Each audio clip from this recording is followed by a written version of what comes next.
I love it. Yeah. Oh, I didn't, you know what I mean, Charlie? Like the lawnmower, John Deere, baby. Yeah.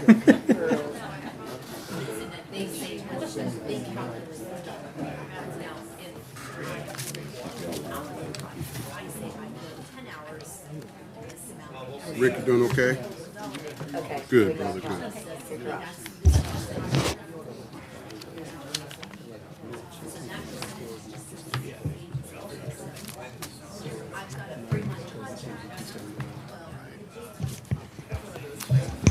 Okay, we're going to go ahead and get started. Todd, are we ready on your system? Okay. We'll call this meeting of the County Council, September 13th, 2022, to order. Councilman Reese, would you mind leading us in prayer? Yes.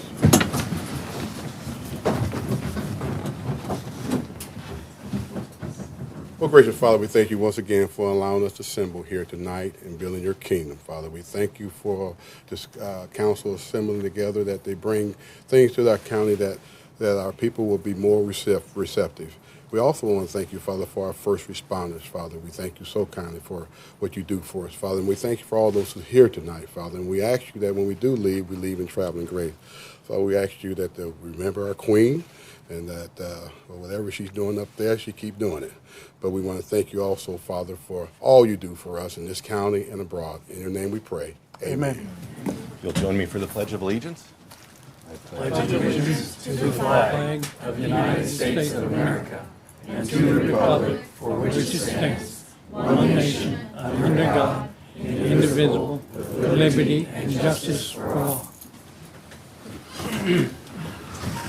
Todd, would you lead us in the roll call, please? Councilman Reese. Here. Councilwoman Likens. Here. Councilman Alexander. Present. Councilman Steele. Here. Councilman Emery. Here. Councilman Vaughn. Present. President Gale. Here. Would there be a motion to approve the minutes of the August 9th, 2022 meeting? Make a motion. Second. Okay, we have a motion by Councilman Vaughn, a second by Councilman Reese. Any discussion? All in favor say aye. Aye. All opposed? The motion carries. Next, would there be a motion to approve the agenda for tonight's meeting? So moved. We have a motion by Councilman Emery and a second by Councilman Steele. Any discussion? All in favor say aye. Aye. All opposed? The motion carries. Under Council President comments, I just want to speak briefly on the budget process to let everyone know where we're at. We are presenting the budget tonight. We will have the budget hearing for public comment as well. The budget's been very challenging this year. We are facing, just like in our personal lives, we are facing inflation and higher prices. The county is as well. There have been many budget increase requests for things like fuel and utilities, which are justifiable requests. We at least for now have to assume that the prices of fuel and utilities are not going to go down. We hope they will, but I think it would be improper for us to create a budget with that assumption. That's caused some difficulty. The budget request this year also included a $2 million increase in funding for the employee health care plan for county employees. That's based on projections using 2022 numbers. The county plan is partially self-insured, so this isn't necessarily premiums going up. It's that county employees with more expensive issues are causing the county to have to spend more money on that. When you combine a $2 million increase in insurance costs that's being projected and the fuel and utilities, it's disappointing. I think that we all hoped that at this time we would be in a different situation. Last year we were able to make some improvement and do some things, try to take care of some issues, knowing we couldn't cure everything in one budget cycle. And I remember at the end of last year's budget process, I had hoped that we would have a similar year this year where we could address issues that the county's been dealing with for quite some time. I have received many emails, many phone calls from department heads in the last 24 to 48 hours. Many of them coming up with ideas that even if it's a small savings, there could be some savings within their budgets. And I appreciate that. I do. Where it stands currently, in order to have a balanced budget for 2023, which we're required to have a balanced budget by state law, we still need to cut a little over $1.3 million. So, Council, we have our challenge ahead of us over the next 30 days. We will not be voting on the budget tonight. The process states that we have our hearing and then we will vote at the October meeting.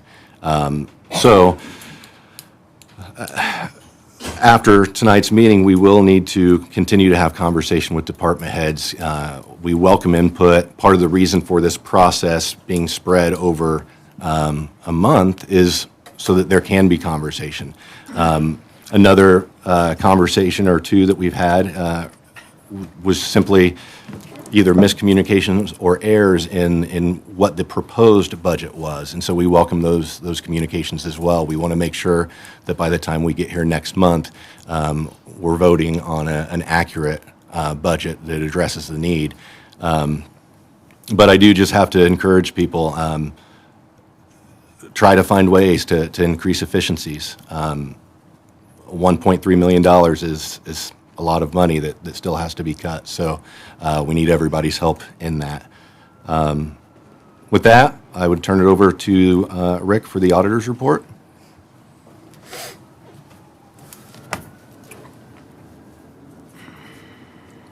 Good evening, Council. I'd like to share some numbers with you as Councilman President Ben Gale just mentioned. We will have our public hearing today. That public hearing was submitted, or our advertisements were submitted to the state through Indiana Gateway, which is the state requirement for all the budgeting process, cities, towns, schools, every taxing unit. This is the official way to advertise the budget. We submitted ours on 8/25 at 12:15 p.m. with the public hearing being at 6 o'clock tonight and the budget adoption taking place on October 11th. The state deadline for the budget adoption is November 1st. We have been trying to do ours for the last few years a little earlier than that in case there was a crunch at the end. We didn't get ourselves caught in not approving a budget by the deadline, then having to revert back to the previous year budget, which was what would happen. So with that said, just to let you know, our general fund balance as of year end without any additional appropriations throughout the year is above that 9 million mark where we need to be. So that's nice to know, but that will fluctuate based on what happens from here till the end of the year, which would also, when we're looking at next year's budget, anything that you would appropriate through the rest of this year, you got to keep in mind if that balance drops below the needed amount of money at year end, that's something you need to look at now in your budget process for 2023, because anything you're budgeting now, that's factored in. So anything you budget now or anything you appropriate now through the end of the year will affect what cash you have for next year. And all that plays into the 18-month budget process, basically, is what you look at. But we're at over $9 million there at year's end, barring any additional appropriations. The rainy day fund today sits at $5.3 million. 2 years ago, if you remember, that was $36,000. So I appreciate that. We'll be at $5.8 million by the end of the year after we continue to put in what we budgeted for this year. Starting in 2023, it depends on what you want to do there and if you can work anything in there, but I'd like to get to that 6 million mark. It's just a goal. It's 15%, and as your budget rises, 15 to 20% is the amount, the standard that financial standard that we should be meeting, 15 to 20% in a rainy day fund, and we will be at our 15 million or our 15% mark. So I'm happy about that. Your requested budget for this year, for 2023's budget, the requests that came in were $46,344,181. In your budget book that you have sitting in front of you, there's the far left column is we named it suggested budget, but that's certainly not the number I'm suggesting. But that's your working column that you need to work from. We took out any pay increases that were in there, any obvious big increases, and made a column of its own. That's your budget book, not my budget book. It's where we slice and dice everything, got a column that's workable. That got you down to $42,380,722. Your target tonight should be at $41 million. We expect, Todd will be going over some of this here in a minute, but we expect the revenues to be at $41.5 million. But you have to take into consideration what you're going to do next year, or what you do between now and the end of the year. All that plays into that. Whether or not you're wanting to put any more in the rainy day fund or not would also play into that. Right now, there's none scheduled to go into the rainy day fund next year because of where we're at with this budget. Some things to consider are fuel costs, utilities. You have a very expensive trial that will probably be coming up over a period maybe of years, or trials, I should say, on a capital punishment case, which you're going to have to plan for ahead of time. Insurance cost. Now, you asked me a few minutes ago about utility cost, and just to share something, you mentioned it a few moments ago, but just to share something, just this year alone, if you annualize what we've spent so far this year through the end of August, you would be spending $904,755 on utilities. Last year that was $803,000, so you're up $100,000 just in utility costs for 2022. I expect that to continue next year. I did pull today some records from payments to, these are payments to Anthem, which is our insurance company that we go through. But just this year alone, we've paid Anthem $5.3 million. Last year, that number was $7.4 million to Anthem. So, and that's only, the 5.3 is only through this point in September 1st of this year.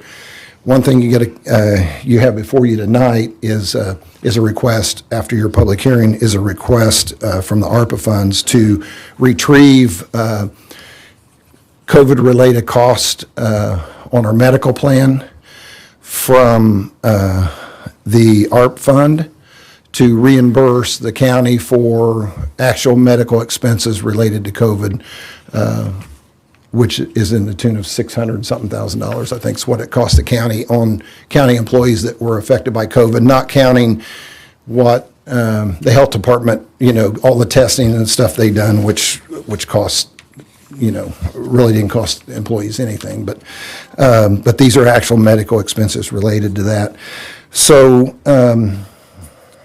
I will let Todd give you a little slide presentation, if he would, and go over some of the revenues, and if I'll just hang here in case he wants to ask me or if I have a question to expound. Rick, could I ask you a question real quick before Todd starts? Of that 41.5 projected revenue, when I was meeting with you in your office, you talked about certain expenses that were paid out of unappropriated funds. Yes.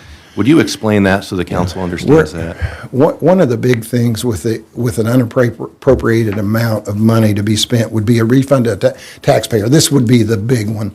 Okay, let's say a superstore was here in town and they file an appeal, and they won their appeal through the tax court or through the property tax assessment board or whoever that might be, that it would go property tax assessment and then clear up to the tax court if they wanted to keep that going.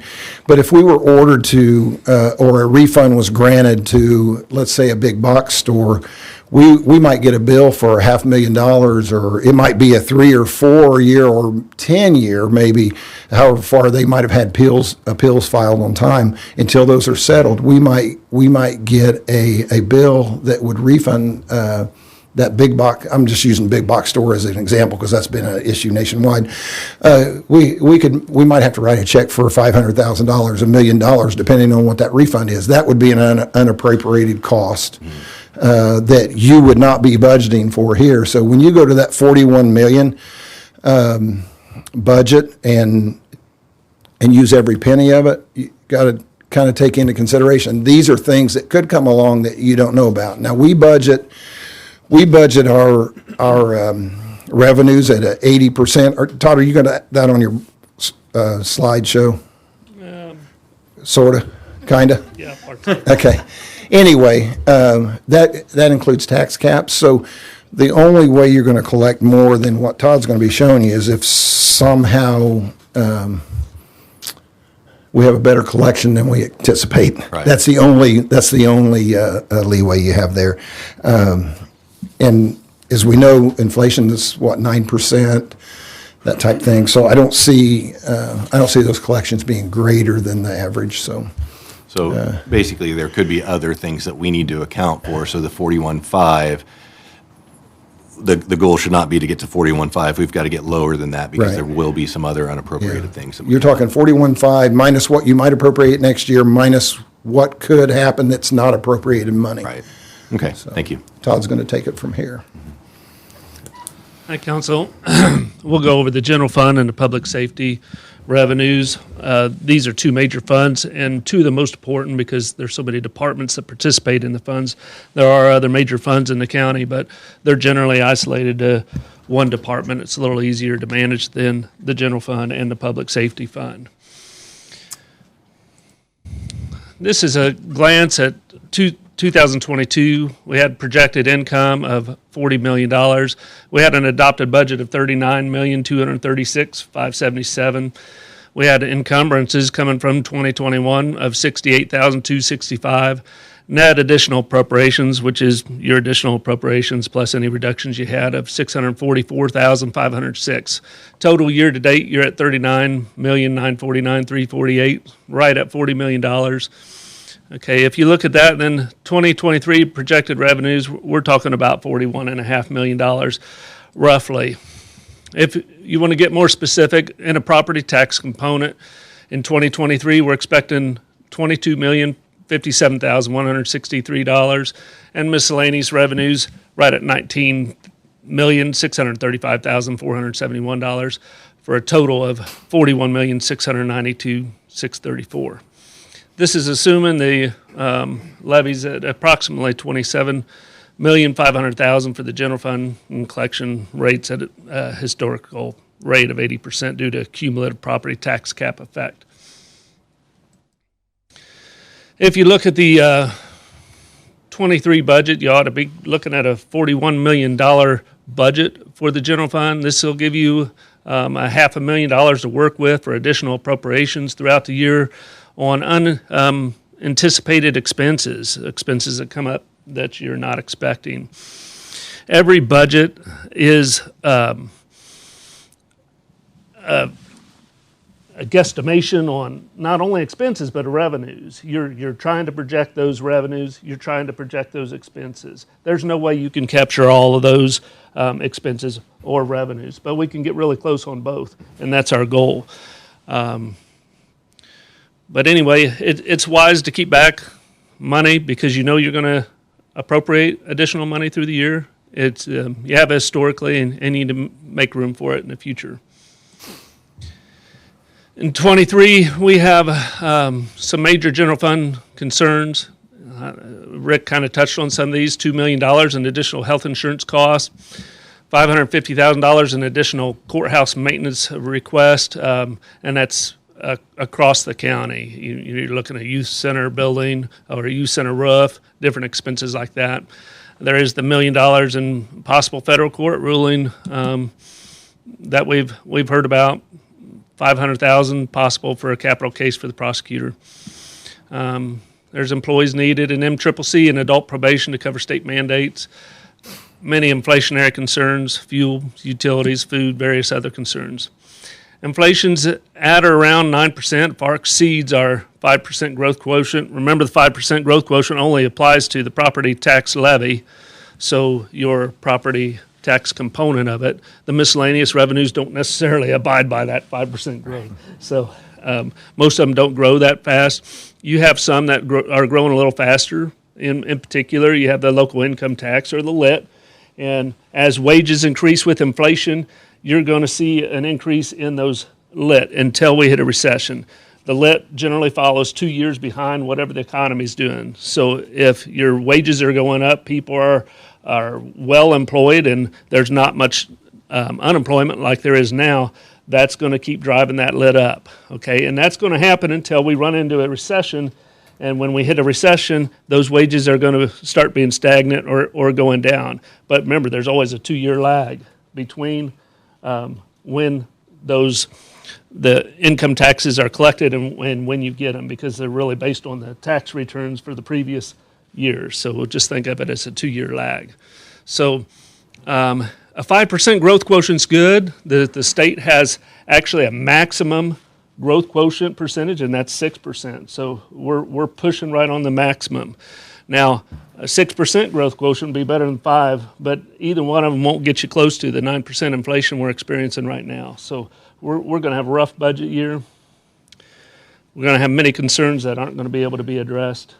Our revenue just simply doesn't grow as fast as inflation is driving us. So not looking forward to this budget year. It's going to present a lot of challenges. We're going to move to the public safety, the projected revenues in the public safety. It's a lot easier than general fund. General fund, we generally have the property tax component and about somewhere around 40 other miscellaneous revenues that we track. The public safety is much easier because it's based only on public safety, local income tax, public safety lit. So the 2023 projected public safety lit is $5,892,955. This number is put out by the state. It's certified every year, and as long as these totals don't change, this is from August the 2nd. Sometimes they'll change, but most often the state's pretty good at getting right on. And once they tell you what it is, that's what you're going to get. So that takes the guesswork out of that. Now, once you get that $5,892,000, you're going to take $1.5 million off right away for the bond coverage for the jail that you were planning on, and then you're going to take an additional $700,000 off. That $700,000 never makes it into the public safety fund. It goes right into the sinking fund, and that's to pay for the radio bonds that we did when we started the central dispatch years ago. There was an $8.5 million bond. We're still paying for that. We will until about 2032, I think. So after you subtract the $1.5 million and the $700,000, it gives you $3,692,955 to work with in the public safety fund.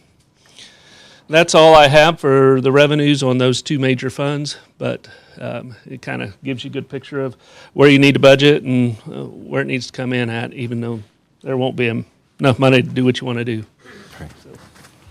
Right. Would either of you speak to the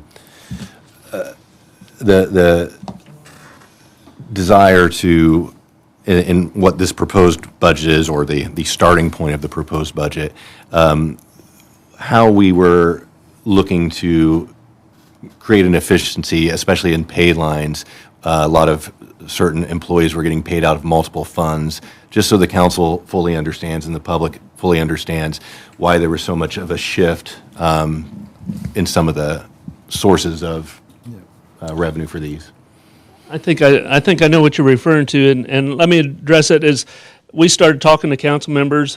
Most of the council members have been in our office, and we're addressing different concerns. And a lot of the concerns we heard was that we're having departments split in between the two major funds, the general fund and the public safety fund, and it was getting, in general, hard to keep up with. And we've also experienced that in the auditor's office, and in particular, we ran into it with the jail. We had pay lines that were added into the public safety fund, and when those particular employees worked overtime, the overtime would figure automatically through the system in the general fund, but it wouldn't carry through to the public safety fund.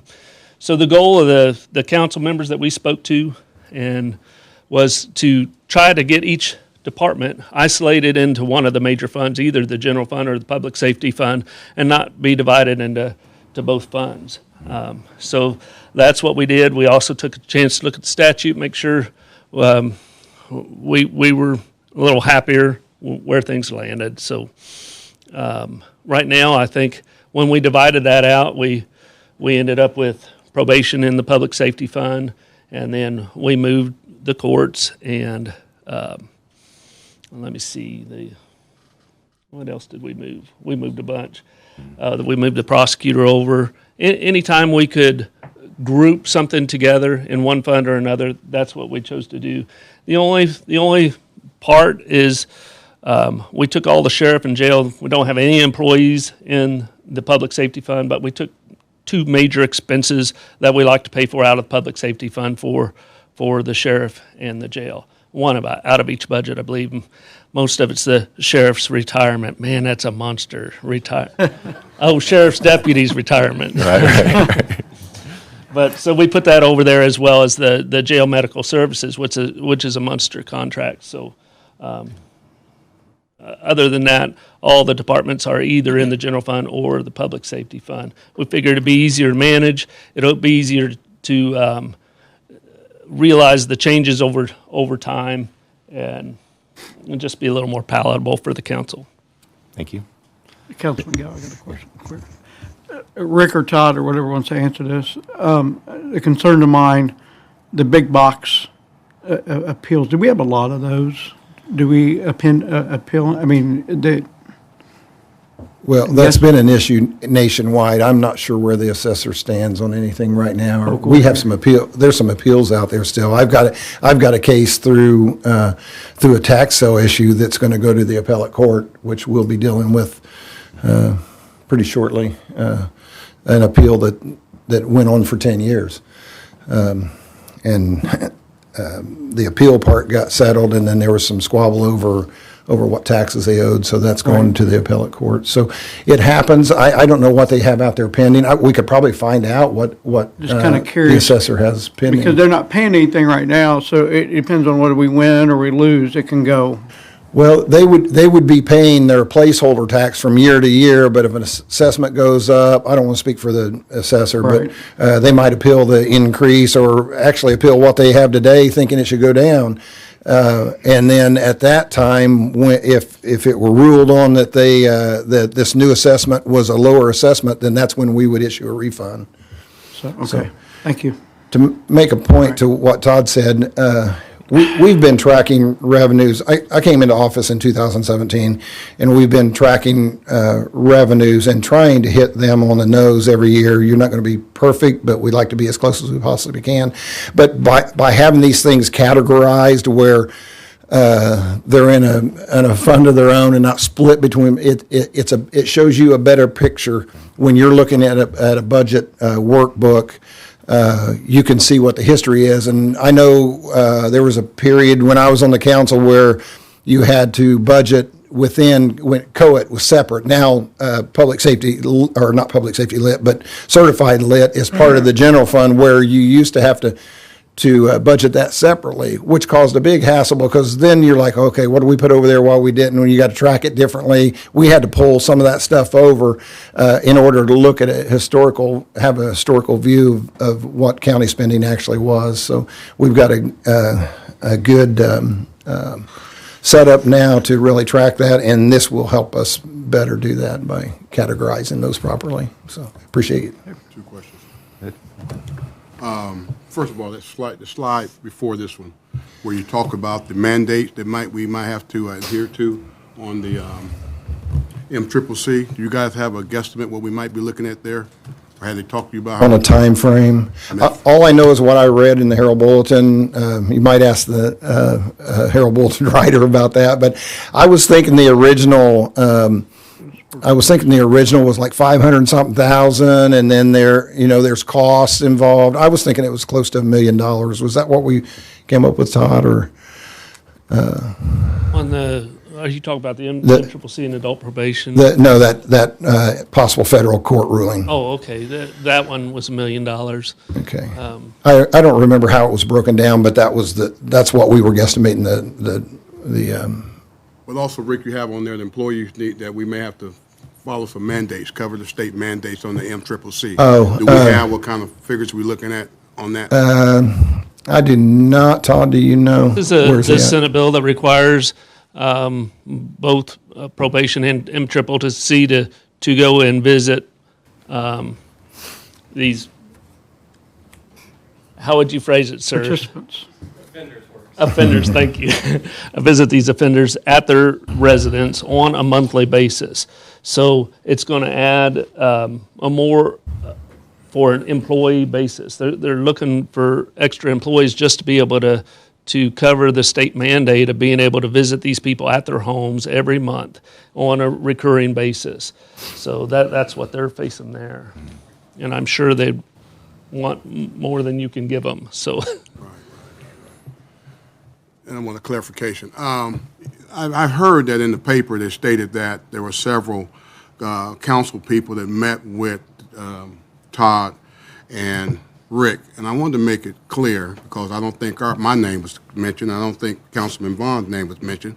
But we met with these gentlemen for the first 2 hours. We met the first time 2 hours, 2.5 hours. And then on Friday we met about 3 hours. So we spent quite a bit of time in Rick and Todd's company. So I say all that so I want people to know that we worked pretty hard at that. And so I think we got quite a bit accomplished. We had some questions as well.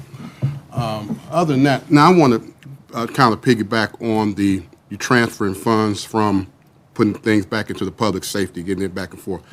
I remember we had an issue with the prosecutor's office about different funds being paid out of different funds that they had as far as employees. How did we work that out? So when this year's budget was written, there was still some split, correct me if I'm wrong, Todd, between public safety and general fund, and we combined those. I think you fixed most of those issues, not last year, this year, and got people out of incentive fund areas. Now, there's a couple cases where someone might be in an incentive fund I know there's one employee is in a particular place, and that's where that employee belongs based on the work they do.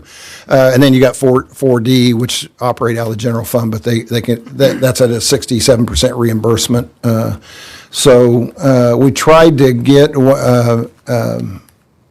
Andrew Hanna wanted to make sure that we were able to get reimbursement for people that might have been working for some 4D stuff, but weren't in a 4D fund unless they're or in the 4D account. And if they're not over there in that account, you can't get the reimbursement. So that was nice to see that effort to get those people so we could get that reimbursement. To kind of just piggyback on what Fred's saying, though, I think his concern was the discretionary funds where we had several people working, and I know we worked with the prosecutor's office to get those folks moved, other than those particulars that are actually necessary to be correct. For the most part, their employees are all in the general fund. They're, like I said, there's one of their, is it your 2501, where you have one employee? The diversion 2501 right. account has the diversion director, which is permissible. Right. Full salary paid out of that. And I would like to just throw one more thing in. I know that Todd touched on it about unemployment rates are looking good right now, but LIT kind of follows that 2-year rule where we're going to see in about 2 years what's going on right now. And there's a big, I think, a big misunderstanding when it comes to that. Unemployment rate is low, but the workforce participation rate is at about 12 to 15% lower than where it's been in the last 50-plus years. Yes. So when we have 62 or 63% workforce participation rate instead of 76 to 78, we're about to run out of other people's money. Right. So things are going to start getting real tight, and we've got to think about that moving forward. Right. Another thing to consider is that when we have an inflationary window of time, you also have that 80% anticipated collection on the property taxes might go down to 75%. because That could- we can't that afford could the happen. property taxes. So it's it's really Yep. a big issue. Councilman Gill, I got one more question. You mentioned the insurance, we're doing that through the HARP of the $600,000. And maybe Commissioner, I've seen Commissioner Richwine back here somewhere. I don't know. Are we done completely with reimbursement, Ricker, Commissioner Richwine? Or can we, is this, as if, say, COVID numbers go up and are we going to be able to reimburse any more from that, maybe the American Rescue Plan, if COVID comes back and we futurely get cost from that? Is that a possibility where we can refund some money back into there again if they're like Rick? Yeah. I'm looking for that number. It was six, yeah, I seen it in here. See it? $675,000.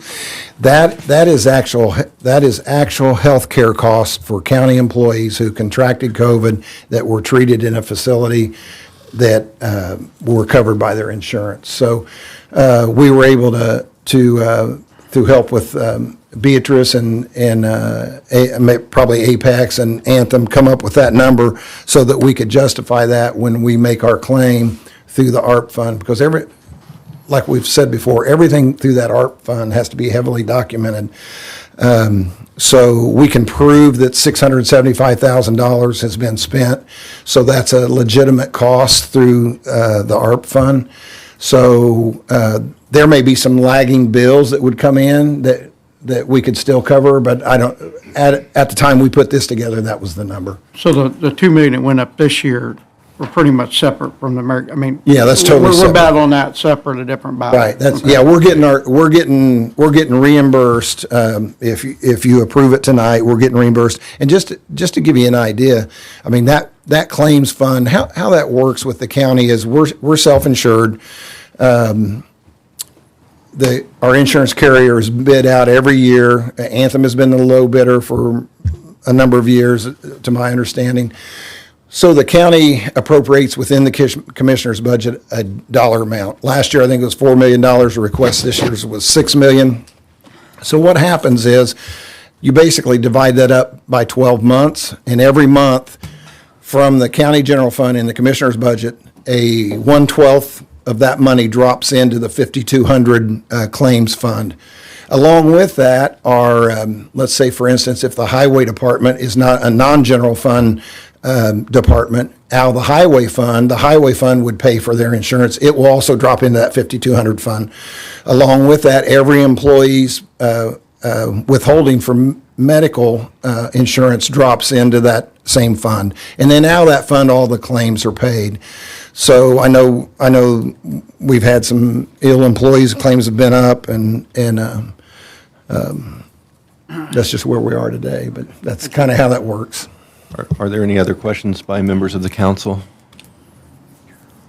Okay, I do want to just say thank you to Rick and Todd and the employees of the auditor's office. People may not understand how this whole process works, but the auditor's office really is the resource with all the data, all the historical data, and Todd especially is the person that tries to organize so much of this. When we receive all of the budget requests, that's not a budget. That's just simply a stack of papers that are a request. Step one seemed to be, some department heads maybe requested out of two different accounts for the same expense to give us an option or ideas of where that could be funded. And so to simply be able to identify those things and make sure we're only accounting for those expenses once, those are things that their office is able to do and do very well for us. From what I've been told, all members of the council have given input at this time. and I appreciate that, and thank you to all the members of the council. It is a little sobering, though, it's great we've gone from a $5 million excess of requests to where we're now, 1.3 something million. But that 1.3 something million is going to be tough. And so we will need to come prepared to our October meeting, ready to make adjustments. Again, this is not a finished product. This is just the beginning. So thank you to the auditor's office for that.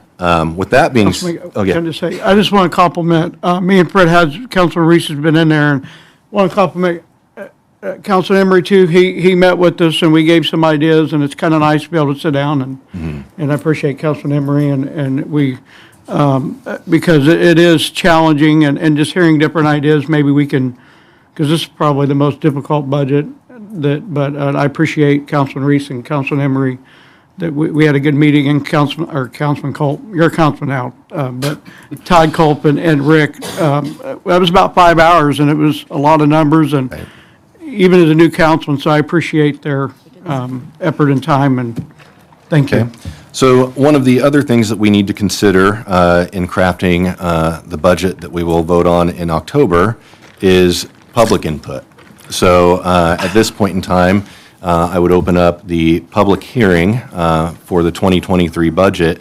If there's anyone here from the budget after hearing the presentations and that would like to come and provide input, I would ask you to come to the podium, state your name and where you live, and we'll try to limit comments to about 3 minutes and be as efficient as we can.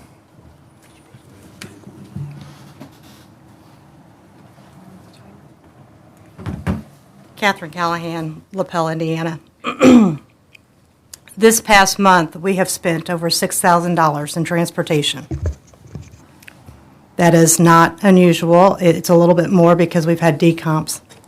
When you look at our average spending on transportation, we run about $3,000. So if we were looking at saving money, putting us in vehicles that can transport our own bodies, by the time you pay the insurance, the fees for those vehicles and things, that probably would save the county a lot of money in the long run. We did receive a bill that we got charged for using a vehicle that was bought on grant money from the county. I'm not sure why I have that bill.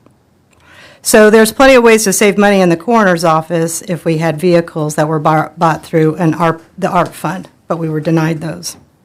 So, and I'm a little confused over why your guys' insurance is going up so much, because you have an employee-based clinic here that should be driving your numbers down, not up. And as a healthcare provider and owning a practice, it should really be driving your numbers down in healthcare, not up.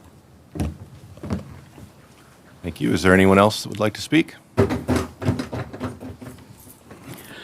Mr. President, members of the council, my name is Jim James. I live at 705 Oxford Road, Anderson, Indiana, well in the age of Union Township there. But I know for many years they talk about insurance. It was the number of employees that you had that would lower the cost. So I was always wondered why that if the city and the county could go under a single plan with both of them in there, they would up the numbers of the employees, and it should drop the cost considerably. Don't know if you could or not, but it's certainly worth looking at, to see if you could. And how much does the county employees pay in the health insurance fund a year? $1 million more or less, or? Yeah, we'd have to look up that, but we can get it for you. Yeah, I would guess it'd be around $1 million. I don't know for sure there, but that's quite a bit of money. But and a lot of the plans there are not to. And I know you said you put it out for bid each year, the insurance, and it would be kind of wondering why that anthem comes in low every year. And yet, a lot of you hear complaints from employees about the health care insurance is not really that good. You know, I just spent a few days or a couple of days at the Heart Center in Indianapolis. There, I have a heart problem there. Open heart surgery in 2011, but my cost there was $90. And a lot of people have the same amount of time and something they're in there. Theirs were, you know, somebody, it ranged at $1,500, $2,000 or something. I know my son had a private insurance, went into the hospital just for about a day or so there.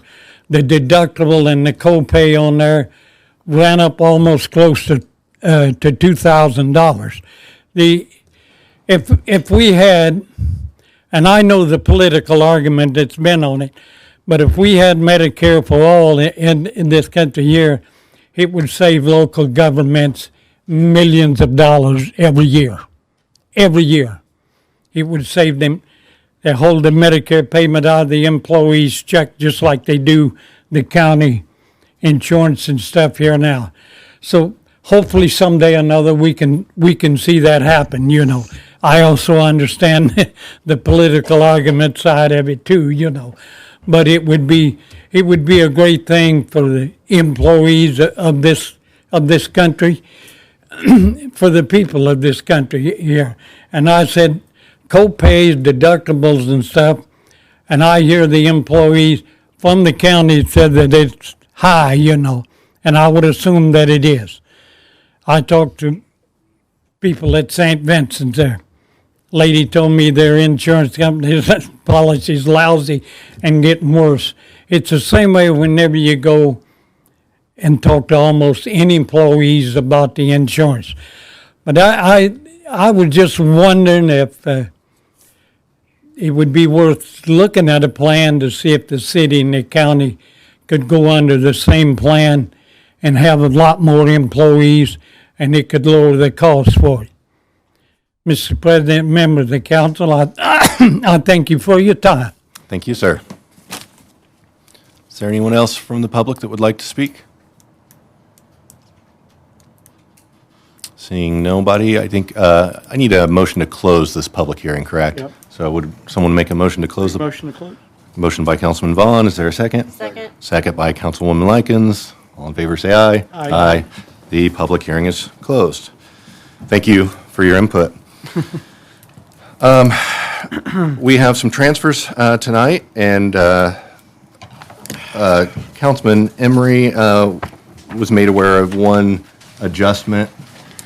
Yes, President Gale, I would call the council's attention that there is a second packet that was left off the main packet, just so you're aware. That will be included in our transfers en masse. There was one amendment, if you'll look on the back of the first page, juvenile probation.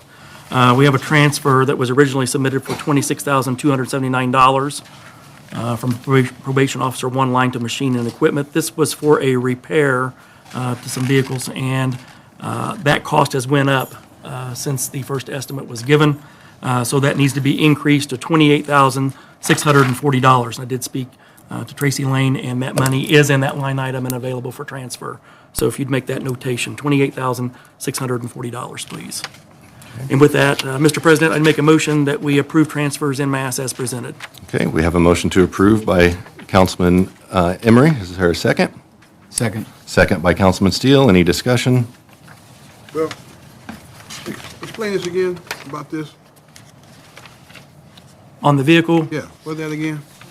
there was an estimate, given estimates are usually good for 30 days. Okay. And it's taken longer than 30 days to get that turnaround back in. So when they went back in, it had been past the 30 days. And when the auto parts supplier or repairer checked the prices, there was an increase, just as like in everything else. So there was an increase there of just over $2,000 for the parts. So you say it's $26,000 to fix this vehicle? $28,640. Is it- We'll let Tracy speak Yeah, on it. this is for a purchase of a vehicle, Purchase of a correct? vehicle, sorry. Yeah. Okay, They have a okay. vehicle. Sorry, Okay. I misunderstood that. I All thought it was right, I repair was gonna say. vehicles. No, it's a And, purchase. All right. and in their budget, they have from the line that they're wanting to transfer from, they have the sufficient amount Yeah. available to transfer. Okay. So the That's price of the correct. vehicle went up. That's correct. Rather than, Okay. I thought it was vehicles being repaired. Sorry, Yeah. my apology. Also, so the council's aware, this is something that was in the budget request for next year, and so if this is approved tonight, then that allows us to reduce 26,000 and some change from the working proposed budget that we have now, so. I'm glad you explained that, because like, we can buy a vehicle for Yeah. that kind of money. Yeah, I was a little yeah. bit confused when I Yeah, I seen wasn't you. thinking, Fred. I knew. I was just going through the numbers. You need a motion? Are you going to be Okay, able? we have a motion and a second. Or is there any discussion or I was just questions? going to ask, are you going to be able to get that right away, or is it back ordered? It's inbound is what I was told. It's inbound, And I okay. indicated that we needed it by So the you'll be able end to of go the pay it year. now, so it won't go up anymore, but you Correct. better put a hold on, okay. Okay, all right. All in favor, say aye. Aye. All opposed? The transfers have passed. We do have some new money requests tonight. Prior to actually having discussion on these, we'll have public comment on new money requests. But in miscellaneous funds, the clerk's perpetuation fund and new incentive fund, problem-solving court, they have a grant, as well as the county engineer, there's a grant. We've discussed the ARPA fund request that's coming from the commissioners. And then we do have some general fund items, the sheriff and jail, which is some things that carried over from last meeting, and then planning and emergency management. So if there's anyone from the public that would like to speak to these requests that are coming before us right now, come up and same thing, name where you're from, and try to keep it to about 3 minutes or less. Catherine Callahan, LaPel, Indiana. So I keep seeing, I just don't really understand, I'm not even confused, why we have public comment before we even discuss new monies. This is like asking our attorneys to have a verdict from the judge before they render their cases. It makes no sense. Taxpayers should have the right to talk about these new monies as they're being presented. It's not even a confusion. It looks more like a dictatorship of just saying, talk about new monies when you aren't even a part of these departments. I mean, I don't understand why you would not have discussion every time unless it's making your night go too long and you're working too long and you just don't want to hear what the taxpayers have to say. But each section should be talked about in an intelligent manner. This is why we're not saving any money. This is why this county is spending so much crazy money. There's no discussion with the taxpayers. Is there anyone else that would like to speak to these items? Seeing none, then we'll go ahead and move to the clerk's office.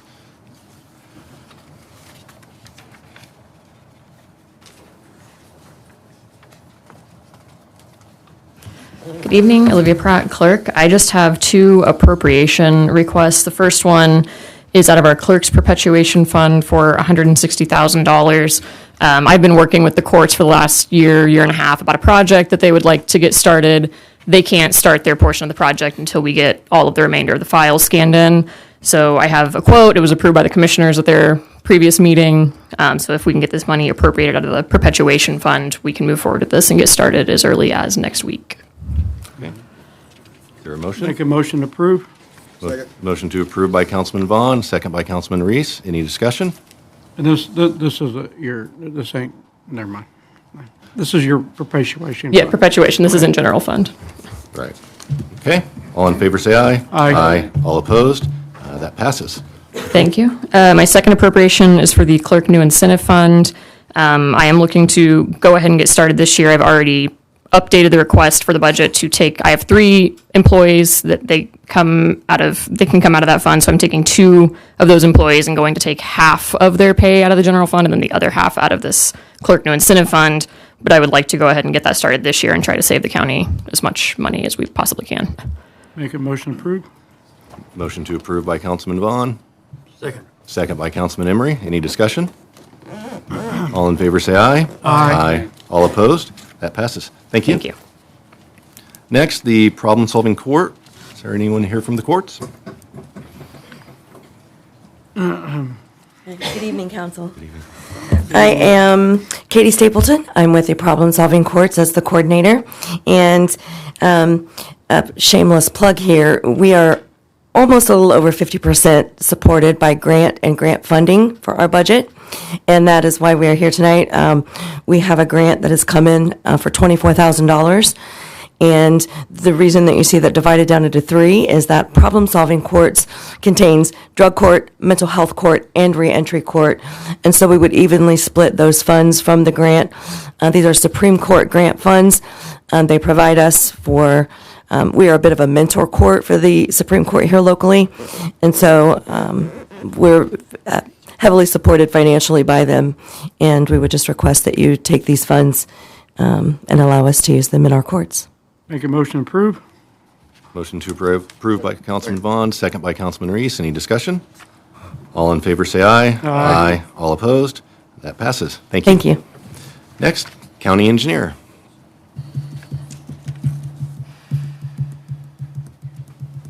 Good evening. Jessica Baston, the county engineer. My request tonight is also for a grant. It's the Community Crossings Grant that we received from NDOT for paving our roads. When we did the budget last year, we didn't know the amount of the grant, so we didn't have the correct amount in our appropriation. The money's already in the fund. It's already been paid out by NDOT, so we just need the appropriation in order to be able to pay for the paving. Make a motion to approve? Motion to approve by Councilman Vaughn. Question. Yes. Could we get a second, then we'll move to a question? Second. Second by Councilman Emery. Questions, are these fully, we don't have to put any money up? It's 50-50 match. 50/50. We pay 50%, they pay 50%. The funds that match come from the county wheel tax fund, which has already been appropriated and set aside for this. Is that pretty much all the funds that, that we apply for with paving is pretty much 50/50 match? In general, The Community Crossings Program, yes, and that's based on our population for the county. Different programs have different match amounts. The funds that we have for our bridge inspection program, that's an 80-20. So the federal government pays 80, we pay 20. And then also the funds that we have from the federal government for the rural, I can't remember the name of the program. It's a long acronym, but it's the one project we're doing right now is the Range Line Road Bridge over White River. That is also an 80-20. So it just depends on the program. So the federal's the best route to go. Well, this is also federal money through the state. It depends on the program and the population of the county. Okay. So. Thanks. Just if I may, council, you may have already received this letter, but there was something sent to the council about some paving issues. I would like just to pass that on to you, just so you can take a look at that. I don't know that I have, so thank you. Okay, you're welcome. Thank you. Okay. There's no more conversation on this. All in favor, say aye. Aye. All opposed? That passes. Thank you. Thanks, Jessica. Next, we have the ARP Coronavirus Local Fund from the commissioners.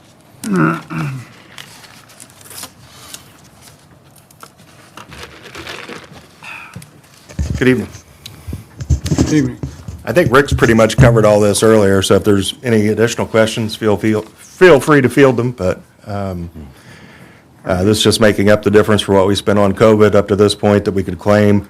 We'll get that back into the group health insurance fund and Okay. put it back in there to pay for Motion bills approved. for the rest of the year. We have a motion to approve by Councilman Vaughn. Second. Second by Councilman Emery.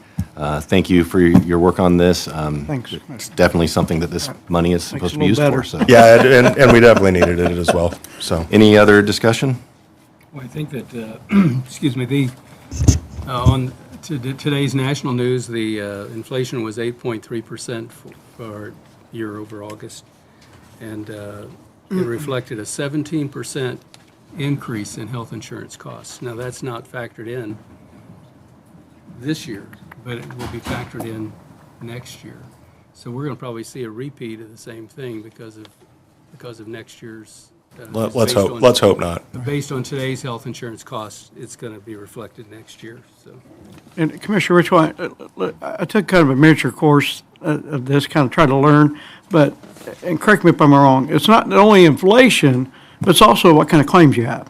Whether it's cancer patients or am I correct? That's very true. And we could go back to 2020 where the budget was basically the same as it is now, and I think in that year, we were underfunded several $100,000, and those claims rolled into the next year's budget and were paid. And you hope to have a good year, where those things might balance out. But the same amount was budgeted again, and then we went into COVID and some higher claims, and then another $4 million. And if you remember, in January we came back and we talked about that at budget time, Right. but said the real number, is more around 5.5. You guys appropriated some do money. remember that. We talked about getting this. We transferred some money out of the reserve account to try and get to where we were at, and hopefully make it through the year in good shape. So, and they came in, quite honestly, higher than what we even anticipated. So, So it could be a kind of a double-edged, two swords. yeah, If if you look at what's going on, obviously you have HIPAA rules about discussing some of that, but there's an enormous amount of huge claims, and some folks that are just really, really sick, and some that are really, really sick, but live, other than the disease and the treatment, they live good, healthy lives. They just, it's expensive. Right. So. Right. Okay. All in favor, say aye. Aye. Aye. All opposed? Thank you. Next, Sheriff.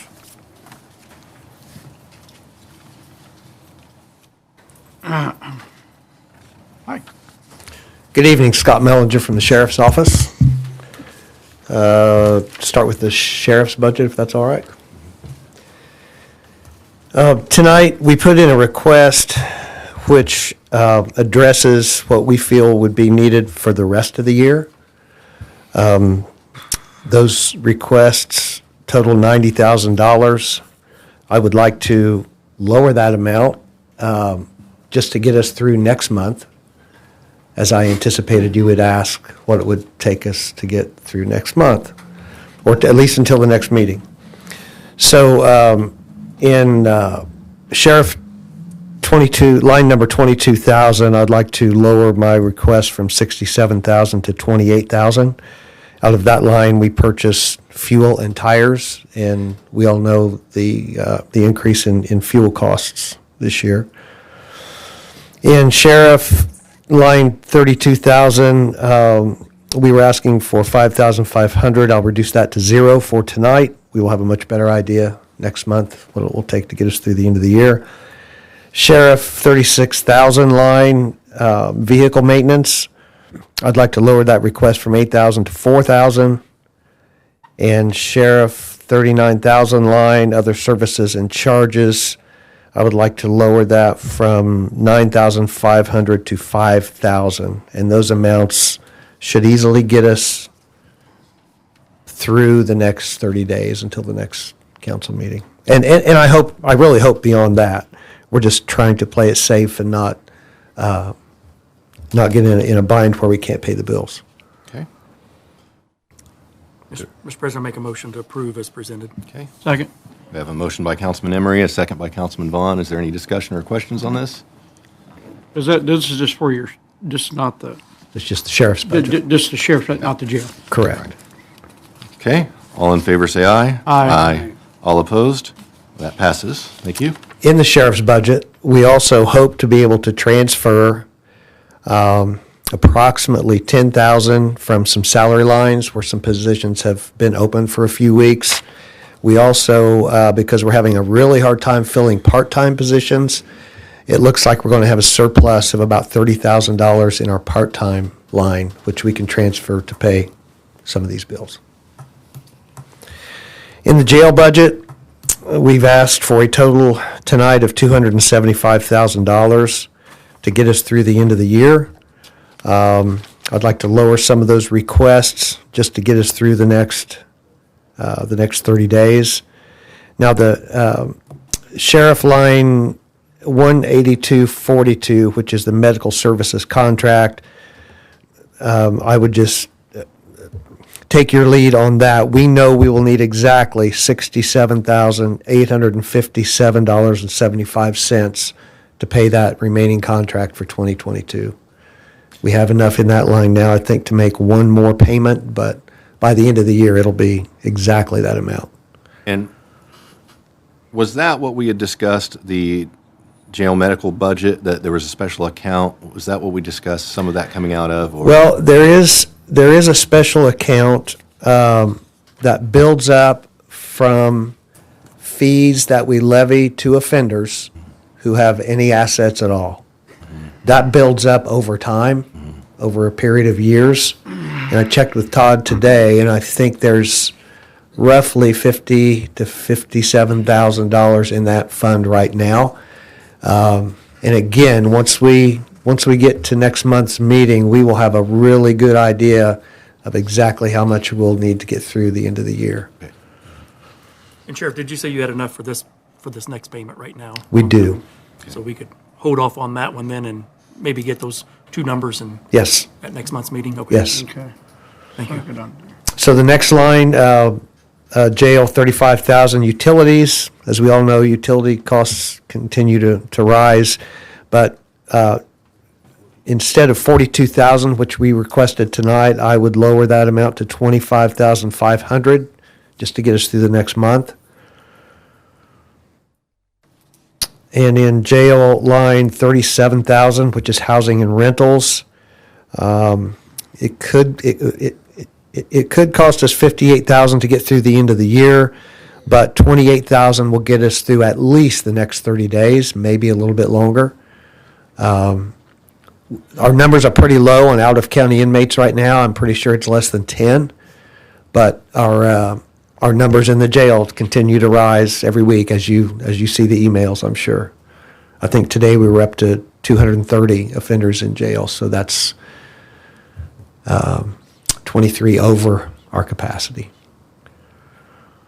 And in jail line 39,240, which is food costs, so hard to estimate. I think our overall increase last week in prices from this time last year was 14% overall.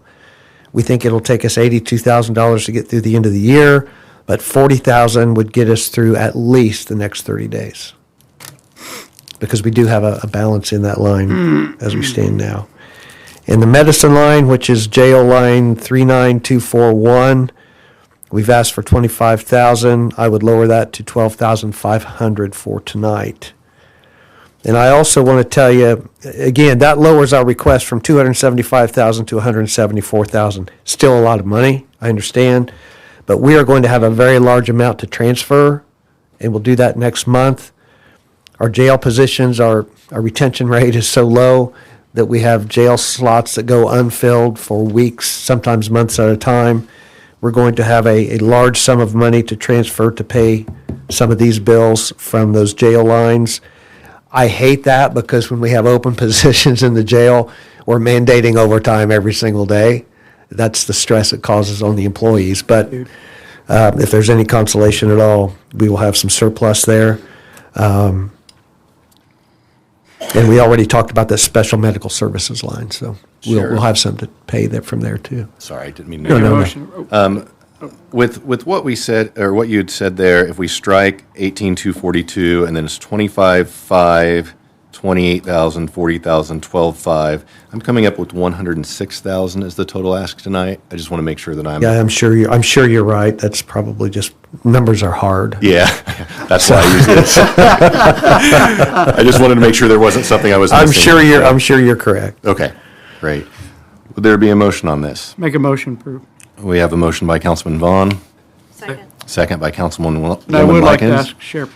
Go ahead. Sheriff, in 2016, I believe, if I'm familiar, I didn't know if it came to that council meeting or not, there was a committee formed of the judges, prosecutor, I believe yourself, to meet about the jail population. Is that? Well, actually, that committee has been on and off since about 1998. Oh. Honestly, it keeps coming and going. But there was a strong effort in 2016 because our numbers were up to 300. And it was an absolute crisis. So we did start meeting again.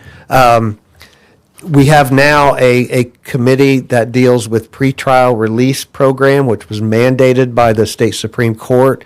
And that committee is made up of the same people, and we meet at least once a month. You have been meeting once Yes, a month? yes. And has that been a help too? Because I know you're under stress all the time. I will tell you that even though it's not the court's responsibility to try and keep numbers low in the jail, our judges have been team players, and I think they do everything they can, to remain objective, but still be a team player and help us keep numbers down. And evidence of that is what you see over at MCCC. MCCC is being used like a jail, and it's not a jail. And it has over 100 offenders there that should be in a state-certified jail. So everybody is working as hard as they can, and we've just got a large number of people who continue to commit crimes. And I understand that MCCC, you have to have a certain classification. I mean, you can't put a murder over there, or certain classifications that only can go over there, correct? Right. The 8 inmates are out of county now? I think the number was 8 today, 8 or 9, yeah, yes. I saw your email.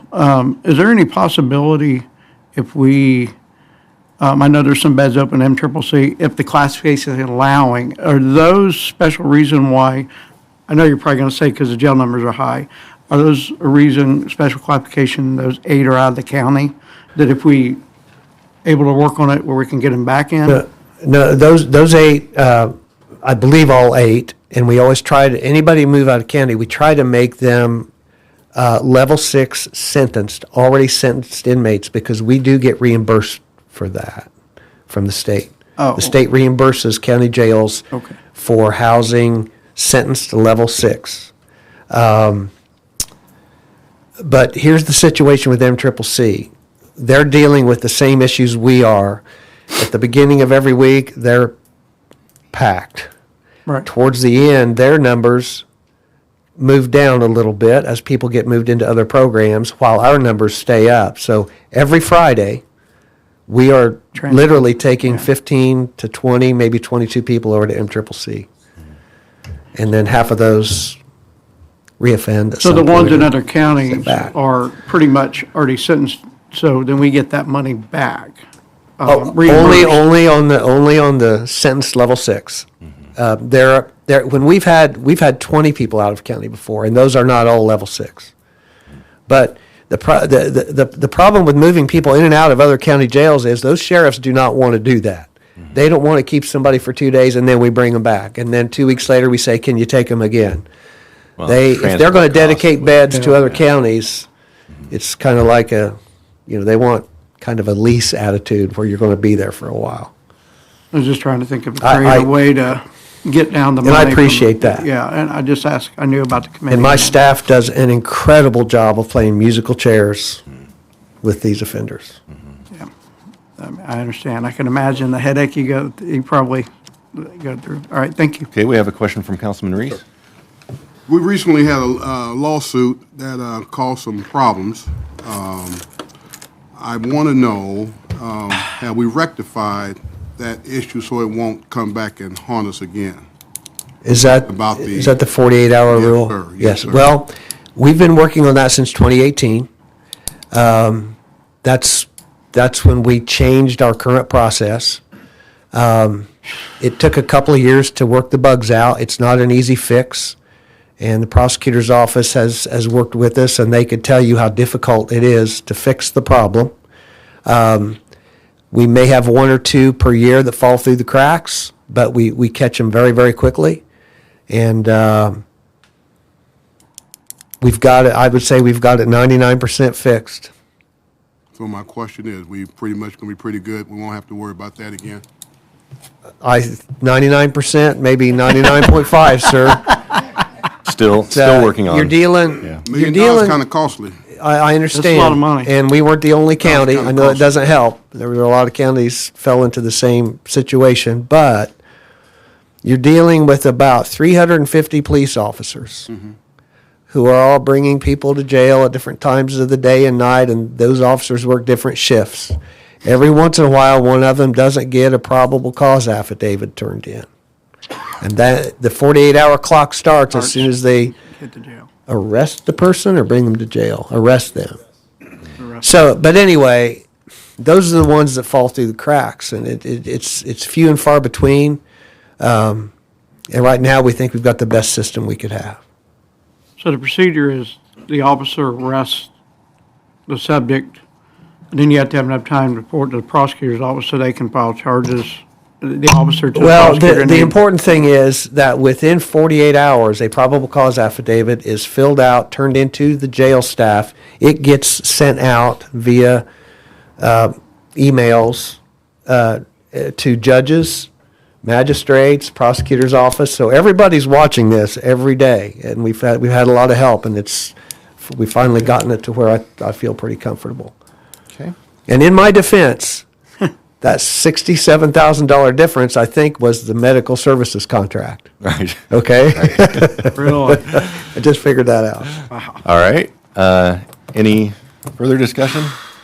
Hearing none, all in favor say aye. Aye. All opposed? That passes. Thank you, Sheriff.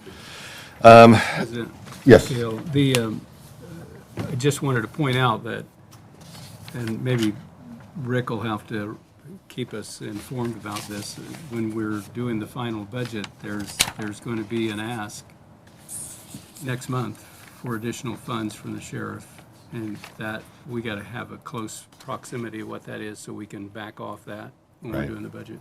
Every month. Okay. Planning? Is there someone from planning here?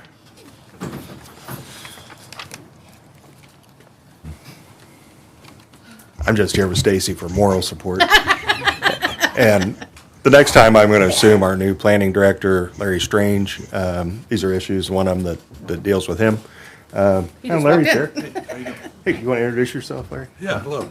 My name's Larry Strange, and I'm started last Tuesday as a planning director. I've got a few years of experience in various parts of the field, and just got here from a cross-country meet at Muncie Central. All right. So appreciate the opportunity. And I'll be happy to answer any questions, but I didn't really have anything to do with this, so I didn't think it was appropriate for me to address you at this time. Okay. Thank you. Good evening. How are you guys tonight? All right. So the first appropriation we have will be out of the it'll be out of the general fund, line item 11003. It'll be for the director's salary for the rest of the year. We still have Rachel, and that will be our second appropriation that we're going to ask for, additional appropriations. And that's the one that would be professional services? Yes. Yeah, if you want to go ahead and just introduce that one as well. Sure. So we have two amounts that we have on here, one for $77,666.22. That will pay for an outstanding invoice we have for her.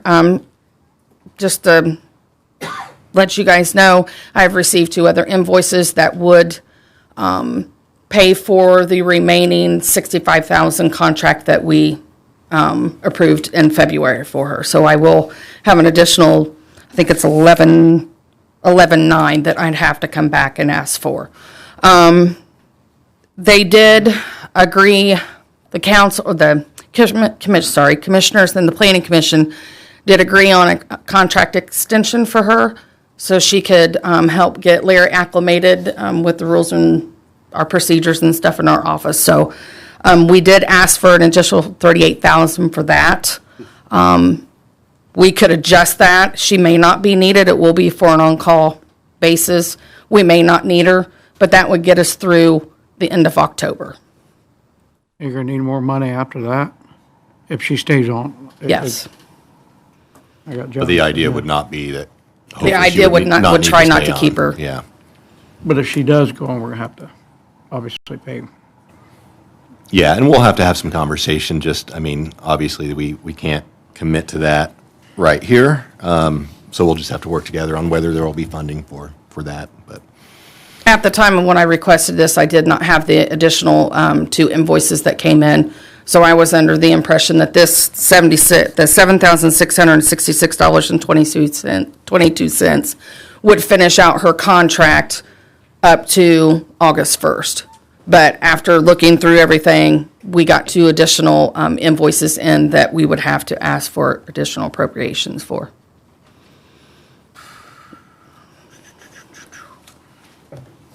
All right, so that we can move on, get into discussion and further questions, is there a motion on this? Make a motion to approve. We have a motion to approve by Councilman Emery. Second. We have a second by Councilman Alexander.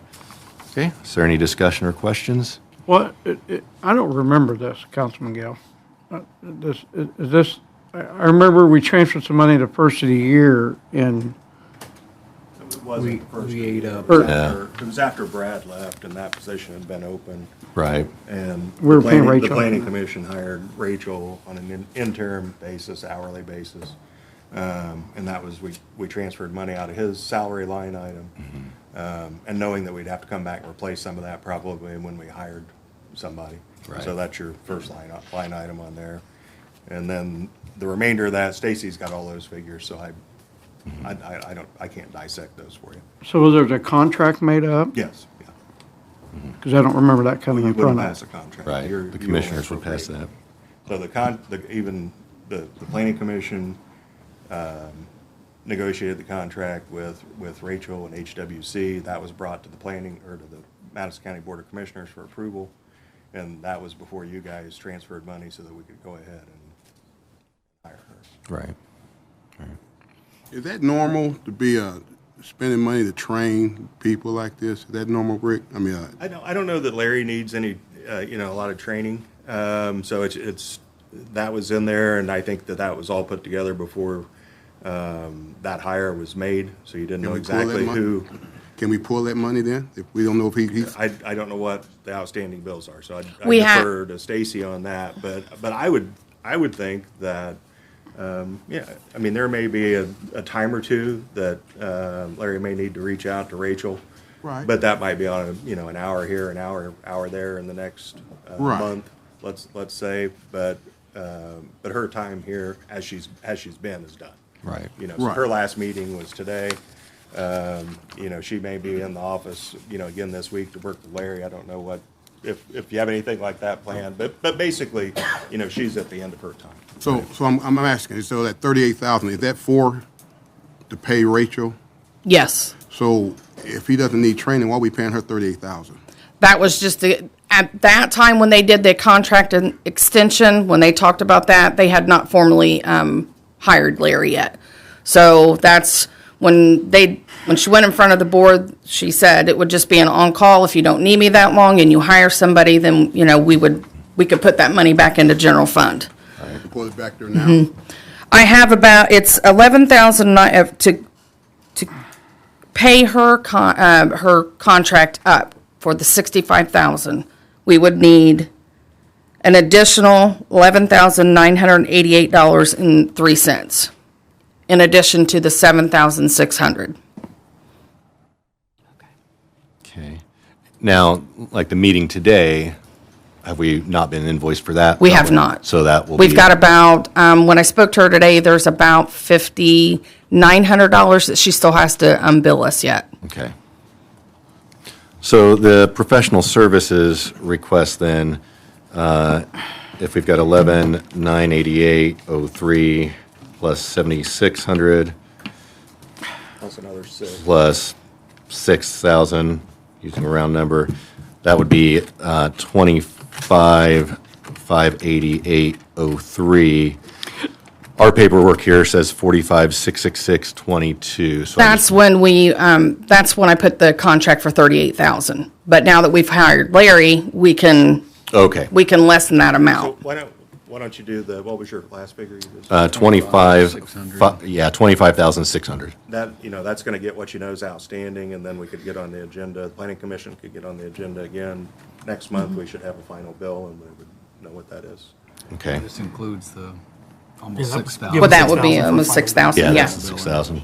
So hopefully Hopefully that would be it. Now, if there's training or whatever we call it, hopefully that's minimal hours. Right. But that may still be an Right. issue. I guess and I won't be argumentative, John, but I'm kind of confused because we've got 2 or 3 different, you said that, it went to the planning commission, and then you signed it as commissioner of the contract. Well, I mean, let's just say, what happened if we didn't have money for this? Because it's coming out of the general fund, right? If you don't have money for it, you can't pay it. So you can sign any contract. Doesn't necessarily mean you're obligated to do the work. You cannot go do the work if you don't have the funds. The funds were available in this and within that budget. And these were all things that we talked about at the Right. time Right. when we transferred that money. Right. Yeah, So they had this to hire a is- replacement for Brad Newman. So Right. that was a contract employee. And then it took They longer did. to find the new hire, so that extended the, Yeah, right. So after that, it was Contract just a employee. pay-as-you-go type Right. thing until we got somebody hired. right. Yeah. So then, we currently have a motion. Now that, I guess technically would that have been for what's listed on our paper then? So do we need to amend that motion to adjust the 45,66622 to 25,6? That would, okay. So moved. All right, so we have a motion to amend. Is there a second? And a second by Councilman Alexander. The motion to amend was by Councilman Emery. Is there any further discussion on this? Comment. Yes, sir. Thanks to Miss Diana, she did explain something. We'd had Brad's salary that we had already budgeted for that year. Yes. So we take part of his money to help offset that. Yes. Thank God for her, because I wasn't happy. But Yeah. that worked out okay. Okay. Okay. So now we have a motion to approve, and we have the amended motion. So we would Vote on the amendment. vote on the amended motion first, and then we'll have to vote on the main motion. So the amount has been reduced significantly, and we're beyond the public comment point, so. We typically, I mean, we've made adjustments to the amount all through these public, the issue with the public notice is you set out a dollar amount and you're not to exceed that dollar amount. The fact that we're reducing these dollar amounts is a savings at this point to the taxpayer. So we have a motion and a second on the amended motion. So all in favor say aye. Aye. Aye. All opposed? The amended motion passes. Next, we would go to the main motion. All in favor say aye. Aye. That main, all opposed? That main motion passes. So we are done with that one. Thank you. Okay, thank you very much. Next, we have Emergency Management, Jeff Dyer.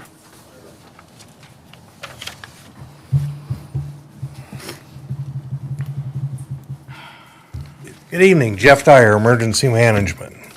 I'm requesting $6,000 for operating expenses to cover fuel for the rest of the year. This is new money request, and we need it to operate. We've used all of our funds up to this point. So I can justify that if you'd like me to go into that detail and what I've done to try to mitigate having to ask for it, but No other funds to transfer from? I've already transferred twice to do that. Last month. Yes. That's what I was trying to look. Make a motion approved. We have a motion to approve by Councilman Vaughn, Second by Councilman Reese. second by Councilman Reese. Thank you. Any further discussion? Hearing none, all in favor say aye. Aye. All opposed?